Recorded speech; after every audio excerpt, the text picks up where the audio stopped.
Lesson 2: Influences on your health. Mark has been having problems with allergies for several years. His dad also suffered from allergies when he was a child. Mark's allergies may have been passed down to Mark from his dad. Heredity and inherited traits. You probably have certain physical traits that are similar to those of your parents. This similarity is due to heredity. Heredity is the passing down of traits from parents to their biological child. Physical traits that can be inherited or passed down include height and hair, eye, and skin color. Certain diseases can also be passed down from parent to child. For example, muscular dystrophy is an inherited disease of the muscles.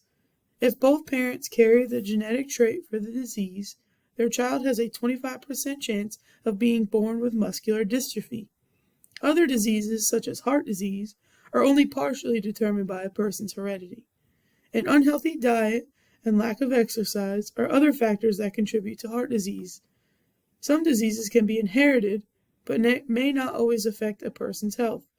For example, whether a person suffers from asthma or allergies is often determined by his or her surroundings.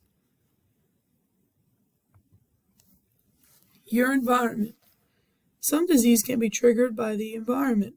Your environment includes all of the living and non-living things around you. Asthma attacks are one such example of the way in which the environment can affect your health. Environmental factors that may bring on an asthma attack include things such as air pollution, tobacco smoke, and pollen. Emotional stress has also been known to trigger asthma attacks. Your environment can affect more than just your physical health. For example, your emotional and mental health can suffer from noise pollution around your home or school. Loud or constant noise disturbs your ability to concentrate, thereby causing you stress. Your emotional health can even be affected by the amount of daylight you receive. Seasonal affective disorder, or SAD, causes depression in some people if they do not get enough sunlight. Most of the time, people suffer from SAD during the winter months when there are fewer daylight hours. SAD is treated by having the patient sit in front of a light box for a certain period of time.